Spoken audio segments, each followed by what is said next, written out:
Hello students, आपके अपने YouTube channel total accountancy पर एक बार फिर स्वागत है। और आज की इस वीडियो में हम लोग डिस्कस करने वाले हैं कॉरपोरेट अकाउंटिंग का पेपर। जी हाँ, ये है corporate accounting B Com fifth semester में। बी कॉम फिफ्थ सेमेस्टर में आपके पास होगा एक सब्जेक्ट कॉरपोरेट अकाउंटिंग, जो कि दिसंबर 2023 में एग्ज़ाम हुआ था। और इस पेपर को इस वीडियो के अंदर हम लोग पूरा डिस्कस करेंगे, कंप्लीट चेक करेंगे। तो यहाँ पे देखिए, हमारा जो पेपर है 3 सेक्शन में डिवाइड है। सबसे पहले सेक्शन ए की बात करेंगे, जिसमें 5 क्वेश्चन है। ठीक है, ये वेरी शॉर्ट आंसर टाइप हमारे क्वेश्चन होते हैं। तो चलिए हम लोग क्वेश्चन नंबर 1 को देखते हैं। क्वेश्चन नंबर 1 में क्या पूछा गया था। तो क्वेश्चन नंबर 1 की अगर बात करें तो इसमें पूछा गया था issue of debenture as collateral security, संपार्श्विक प्रतिभूति के रूप में ऋण पत्रों के निर्गमन को समझाइए। जब कंपनी क्या करती है, डिवेंचर इशू करती जब कोई लोन लेती है, ठीक है, और लोन के बदले में सिक्योरिटी देती है, तो कभी कभी सिक्योरिटी के रूप में वो लोग क्या करते हैं, डिवेंचर को रख देते हैं, उसे कहते हैं कोलेटरल सिक्योरिटी। उसके बाद बात करेंगे क्वेश्चन नंबर 2 की, विभाज्य योग्य लाभ की जो डिविजिबल प्रॉफिट है वो उसे उसे क्या कहते हैं, या कौन सा ऐसा प्रॉफिट है जिसे डिविजिबल प्रॉफिट कहते हैं। विभाज्य योग्य लाभ से आप क्या समझते हैं। तो ऐसा प्रॉफिट जो डिविजिबल हो, बांटने लायक हो, तो उसे कहेंगे डिविजिबल प्रॉफिट, सब कुछ माइनस करने के बाद जो बचता है। उसके बाद है क्वेश्चन नंबर 3। क्वेश्चन नंबर 3 में क्या पूछा गया कि अंशों के उचित मूल्य से आप क्या समझते हैं, या क्या अभिप्राय है, fair value of share. And question number 4 में पूछा गया था explain the main objective of reconstruction, यानी पुनर्निर्माण के प्रमुख उद्देश्य बताइए। ये काफ़ी अच्छा इंपॉर्टेंट चैप्टर होता है। और उसके बाद चलते हैं हम लोग नेक्स्ट क्वेश्चन पर, क्वेश्चन नंबर 5। तो देखिए क्वेश्चन नंबर 5 में क्या क्वेश्चन था, सहायक कंपनियों के अधिग्रहण से पूर्व के लाभों एवं संचय के बारे में डिटेल बतानी है कि जो pre acquisition profit and reserve है उस पे ऑफ द सब्सिडरी कंपनी, उनका क्या ट्रीटमेंट है, उनका क्या ट्रीटमेंट होता है, तो वो बताना था इस क्वेश्चन के अंदर। उसके बाद चलेंगे नेक्स्ट क्वेश्चन पर, सेक्शन बी।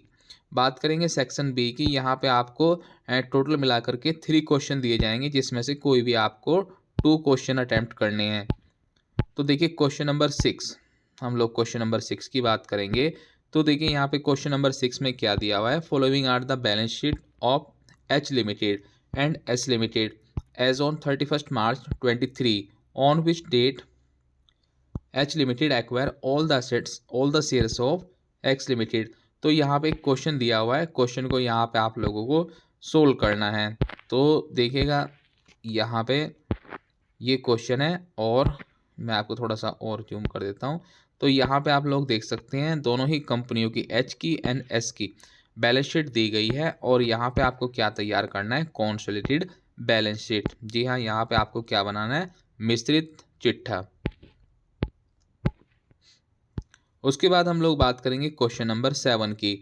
तो देखिए क्वेश्चन नंबर अगर 7 की बात करें तो 7 में क्या दिया गया है, explain minority share holder interest in detail and it's methods of calculation.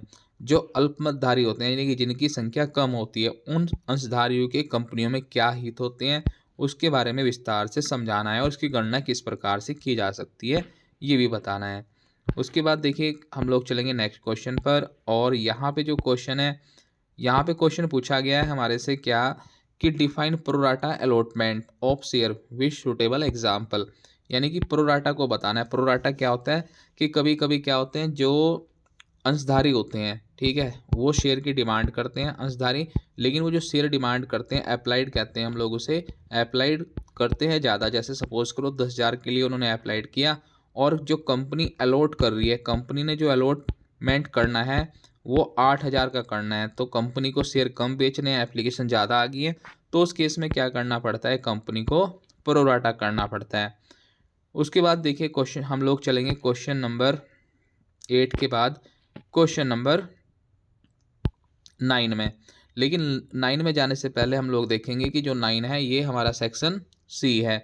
यहाँ पे क्या करना है, आपको 5 क्वेश्चन दे के रखेगा, ओनली आपको 3 क्वेश्चन को ही अटैम्प्ट करना है। ये हमारे लॉन्ग टाइप क्वेश्चन आंसर है। तो चलिए हम लोग देखते हैं। तो यहाँ पे पहले बात करेंगे क्वेश्चन नंबर 9 की। तो क्वेश्चन नंबर 9 में क्या गिवन है,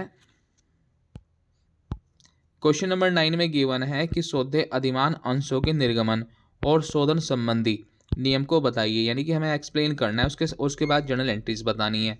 explain the rule regarding the issue and redemption of redeemable preference share, give the journal entries that are made in the connection, यानी कि जो हमारे रिडीमेबल प्रेफरेंस शेयर होते हैं उसे कैसे इशू किया जाता है, कैसे रिडीम किया जाता है, वो एंट्री बनानी है। उसके बाद क्वेश्चन नंबर 10 की बात करेंगे। तो क्वेश्चन नंबर 10 में क्या गिवन है, यहाँ पे आप लोग देख सकते हैं। On 1 January 23 Y limited issue 6% debenture for ₹5 lakh redeemable at par on 1st January 28.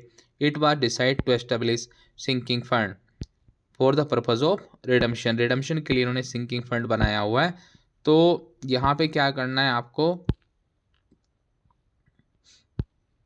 तो यहाँ पे आपको इस क्वेश्चन के लिए क्या करनी है, जर्नल एंट्री पास करनी है। ठीक है, तो ये लोग क्या करते हैं, 5 ईयर के लिए इन्होंने अपना अकाउंट मेंटेन किया हुआ है। उसके बाद हम लोग बात करेंगे क्वेश्चन नंबर, तो ये काफ़ी बड़ा जो है क्वेश्चन होने वाला है, तो आई होप कि आप लोग इस क्वेश्चन को चेक करेंगे। उसके बाद हम लोग क्वेश्चन नंबर बात करेंगे क्वेश्चन नंबर 12 की। तो देखिए क्वेश्चन नंबर 12 एक सिंपल सा क्वेश्चन है, थियोरेटिकल क्वेश्चन है। What is meant by accounting standard, explain AS 14 in detail. लेखांकन प्रमाप से आप क्या समझते हैं, अकाउंटिंग स्टैंडर्ड से आप क्या समझते हैं, आपको एक्सप्लेन करना है 14 AS। उसके बाद हम लोग बात करेंगे क्वेश्चन नंबर 12 के बाद 13 की। तो देखिए 13 में क्या दिया हुआ है, 31 दिसंबर 2013 को एच लिमिटेड तथा एस लिमिटेड के चिट्ठे के निम्न प्रकार हैं। तो यहाँ पे बैलेंस शीट दी हुई है। बैलेंस शीट के बाद देखिए ये आपके सामने बैलेंस शीट है, और उसके बाद आप लोग यहाँ पे स्क्रीनशॉट ले सकते हैं, ये बैलेंस शीट है। उसके बाद देखिए यहाँ पे साइड में आपको क्या दिया हुआ है, एच लिमिटेड। एच लिमिटेड क्या करती है, 1 जुलाई 2023 को अंश अधिग्रहित किए और एच लिमिटेड को के धारित प्राप्य विपत्र एच लिमिटेड द्वारा स्वीकार कर लिए गए। उसके बाद यहाँ पे क्या बनाना है, आपको कंसोलिडेटेड बैलेंस शीट तैयार करनी है। तो आई होप कि ये आपको बिल्कुल पेपर क्लियर हो गया होगा, आपको समझ में आ गया होगा कि इस क्वेश्चन पेपर के अंदर किस तरह के क्वेश्चन है और यहाँ पे आपको क्या करना है। आई होप कि आपको पेपर क्लियर है। इस वीडियो में इतना ही, नई वीडियो में नई अपडेट के साथ फिर मिलेंगे। ठीक है, थैंक्स फॉर वॉचिंग।